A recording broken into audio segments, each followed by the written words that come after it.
Hello everybody, and welcome to Ancient Architects.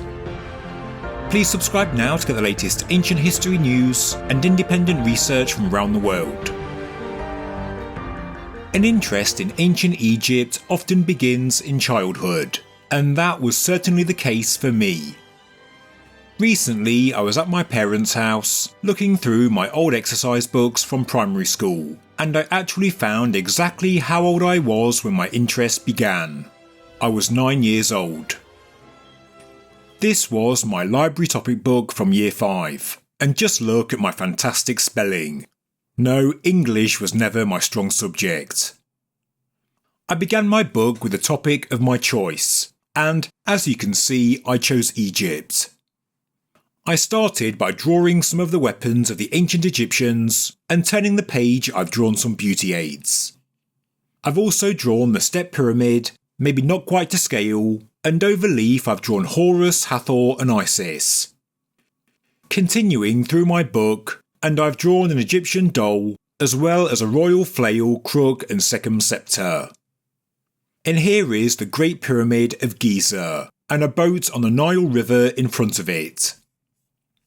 My final Egypt page is showing the weighing of the heart against a feather, with Amit the Devourer of the Dead looking on. The rest of the book is filled with drawings of dinosaurs, because these were my two biggest interests at age 9, ancient Egypt and dinosaurs. Yes, I was a complete nerd, but both of which I was learning about that year in school. These were our formative years, and the things we're interested in when we're kids can often stay with us for a lifetime. Whilst learning about Egypt at primary school, I remember my grandmother gave me this magazine she had kept since 1972, and as you can see from this cover, it's all about the discovery of King Tutankhamun. The inside front cover shows his tomb in the Valley of the Kings.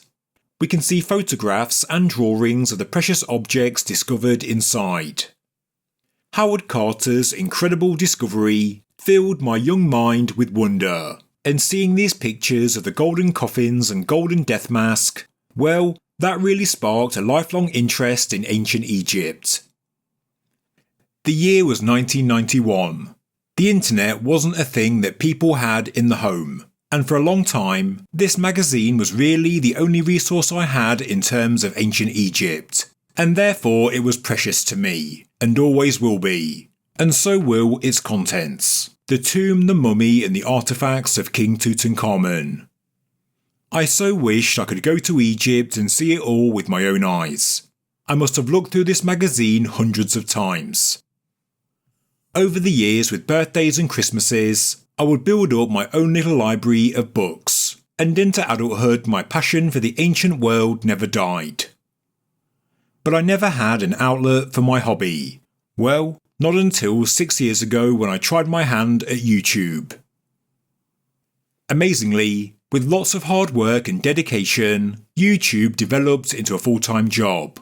My passion became my livelihood, and I think that 9-year-old me would be happy with the way things have turned out. The magazine that was saved by my grandmother, and which I still keep next to my computer today, was published to mark 50 years since the discovery of the boy king, and now we've just passed the 100-year anniversary, and that's when I agreed to do a tour of Egypt. The idea of visiting Egypt felt more like a pilgrimage than a touristy sightseeing trip. To me, there was a much deeper meaning. I was fulfilling an ambition I had when I was 9 years old to travel to Egypt and see the incredible structures, tombs and historic artefacts with my own eyes. And so, last month, in September 2023, and now 41 years old, that's exactly what I did. I can now say I've been inside 6 different pyramids, I watched sunrise from between the paws of the Great Sphinx, I visited so many temples, tombs and museums from Cairo to Luxor to Aswan and back, but there was something so important I had to do on this journey. Something even more important than the Great Pyramid King's Chamber. It was a childhood dream, and that dream would come true on day 4 of the trip. on September 17th, 2023. Yes, that was the day I went to the Valley of the Kings, to the place I looked at so often in my grandmother's magazine. I was going to go inside the tomb of King Tutankhamun. I knew his body was still inside, and I wanted to give some kind of quiet thanks to him, because it was his tomb that really sparked my interest, and it's why I'm doing what I'm doing today. When we arrived at the Valley of the Kings, you could buy extra tickets for certain special tombs, and even though I could have paid to see the incredible tomb of Seti I, I really only wanted to see that of Tutankhamun, and so that was the only additional ticket I bought. Even though I knew there was nothing much inside, that it was small and underwhelming, I really didn't care, because it wasn't about the size, architecture, intricacy or decoration. It was about the experience, to go into the place that fascinated me as a child. When we got to the Valley of the Kings, the tour group walked together, heading towards this world-famous royal necropolis. It was so incredibly hot, and the heat was only magnified as the rays of the sun reflected off the sides of the bright limestone valley. There was no shade on the approach, and the air felt incredibly dry. I was looking up at the natural hill above the tombs, which was just like some kind of pyramid, with the kings laid to rest underneath, like carrying on the tradition from the Old Kingdom. The natural topography gave the area a more magical feel, and you can see why this area was chosen to become a royal necropolis. We are heading straight towards the tomb of King Tut. It's that structure right ahead, with a small opening and surrounded by a white wall. Outside there is an information board, giving tourists the key facts before going in. Tutankhamun, Dynasty 18, discovered by Howard Carter in 1922, the only nearly intact royal burial found in the Valley of the Kings, and a short explanation about the decoration you can see inside. Those from my tour group with a ticket decided to go in here first of all, but for the first time on this tour I decided to drop back, and instead I wandered around the Valley of the Kings on my own. Sometimes, and especially at key points in life, I just need to take some time away from people and really take in what I'm seeing to realise where I am and what I'm doing. I didn't feel like Matt from Ancient Architects. I once again became that 9-year-old child in class 4. I wanted to go into the tomb quietly on my own, by myself, my experience. I loved the people in my tour group. It was truly an amazing bunch of people, but the tomb of Tutankhamun was the one thing I knew I wanted to do by myself. And even though I wasn't allowed to film inside, I chanced it and filmed anyway, because I really wanted a record of this moment, and thankfully none of the guards seemed to notice or care. So, for those that haven't been, here I am going through the entrance to the tomb. Down the steps, and there on the right are 3 information boards for tourists, and I thought these were actually very good and well put together.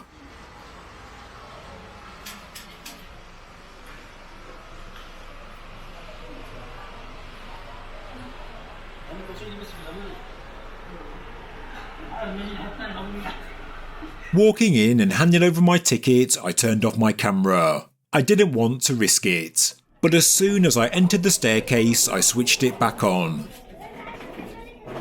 And now I'm inside. I'm inside the tomb of King Tutankhamun. I already knew it was small, and I also knew you could only stay in the antechamber.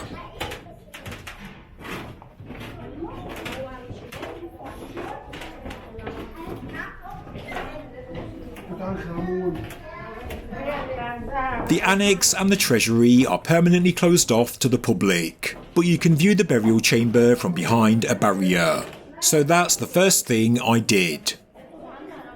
At the bottom of the stairs I turn right, and there we can see the enormous sarcophagus and the beautifully painted walls. Scenes I already knew oh so well from years of looking at pictures of the tomb.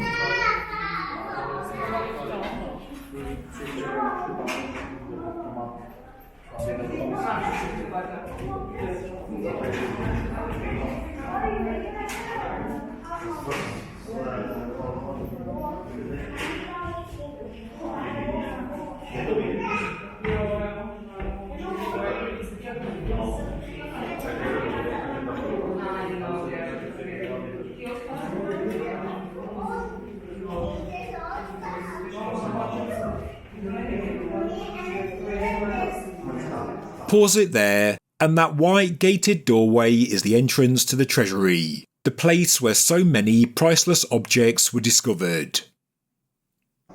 As you can hear from the background noise, the tomb really was quite busy. Not wanting to obstruct those behind me, I turned around and headed towards the mummified king. He's inside a glass case at the end of the antechamber, and only his head and feet are showing. And there he is. There we can see the remains of King Tutankhamun. The guard had his phone torch on and aimed it down at the mummified face, so visitors could get a clearer view. And as I pan to the right, I'll pause it there, and you can see the entrance to the annex, again gated shut. I walked around this small antechamber a little more, recording some more footage, and then I went back to the boy king to get an even closer look.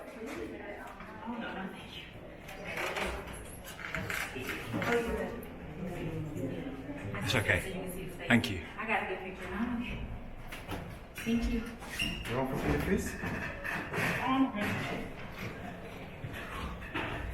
Now, as you can tell, the noise in the room had died down, and as I turned around, I realised that as well as the guard, there were just two people inside the tomb.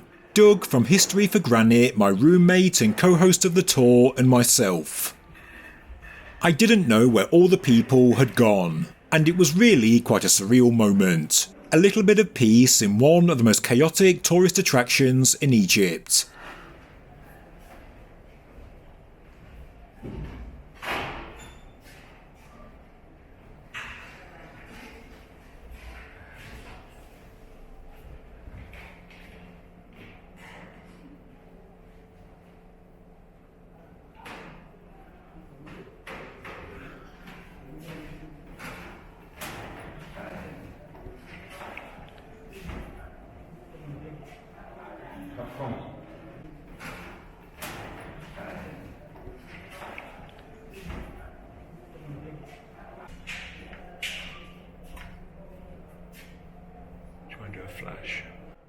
After one more look, I left Doug inside the tomb and decided to head out. I had been inside the tomb of King Tutankhamun, and I had now fulfilled a lifelong ambition. Or maybe half an ambition, because I still hadn't seen the king's beautiful artefacts, including that incredible golden death mask. But I knew this was all to come later in the tour. Fast forward to my final day, a day that would end with a private visit inside the Great Pyramid and a chance to explore all the chambers and passageways, but at the start of the day we went to Cairo Museum, a place that currently displays all the riches of King Tut. Although it's vastly overcrowded, overly humid and no air conditioning, the museum is truly amazing. Everywhere you look there is something iconic from ancient Egyptian history. I saw the incredible Narmer palette, and there we can see the infamous schist disc. It was so great to see the glorious artefacts of Yuya and Thuya. I saw the diorite statue of King Khafre, the priceless treasures of Tanis including the silver sarcophagus, the Menkaure triad statues, the King Khufu statuette and so much more. The Tutankhamun displays are upstairs, and they did not disappoint. Every object in each glass case was so familiar, but to see them with your own eyes is something else. Here is one of the two life-size wooden statues of the boy king, the same statue that's shown in colour in the centre spread of my grandmother's old magazine. It's covered with black resin, and the clothing and jewellery are made of gold. It's one of the truly iconic artefacts from the tomb, and it was amazing to see it in person.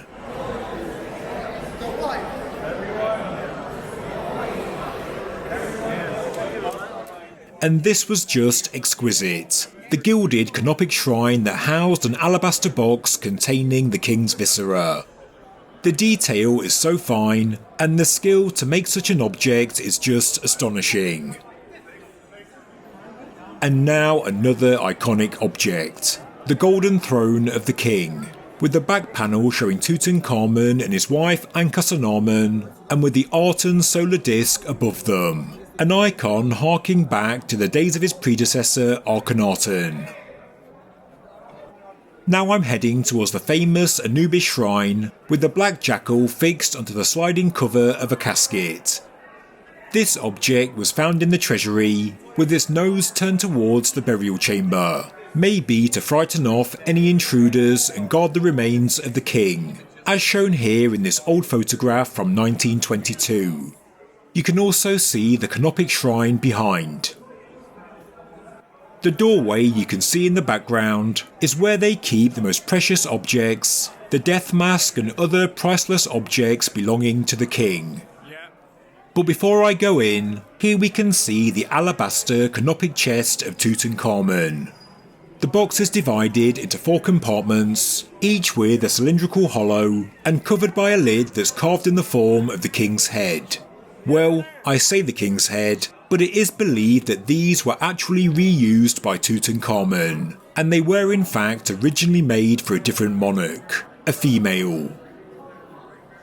And now it's time to see the famous death mask, but getting inside this room is absolute bedlam.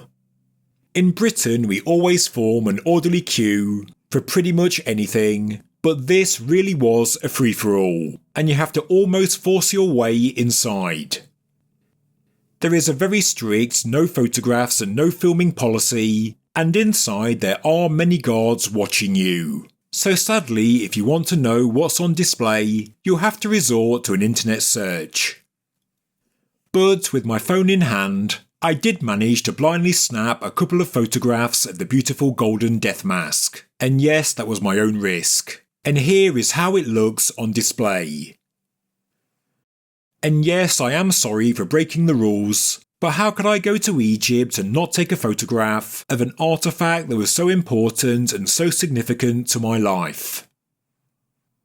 After leaving the Cairo Museum, my lifelong ambition of going inside the tomb of Tutankhamun, seeing his mummified body and priceless artefacts, including the famous golden death mask, was now finally complete, and I had a pretty good record of my journey, my own little pilgrimage. Something I can one day look back on when I'm an old man, and also show my kids and maybe one day my grandkids. Today I'm certainly far more interested in Old Kingdom pyramids compared to New Kingdom tombs, but seeing all of this felt even more important than entering the Great Pyramid, because this boy king, his precious artefacts and the story of the tomb's discovery have now been with me for more than 30 years. And now, 100 years after the tomb was discovered, 50 years since my grandmother saved a magazine, and 30 years since she gave it to me, I've now finally been to Egypt and seen it all with my own eyes. And it was everything I hoped it would be and much, much more. Thank you very much for watching this episode of Ancient Architects. If you enjoyed the video, please subscribe to the channel, please like the video, and please leave a comment below. Thank you very much.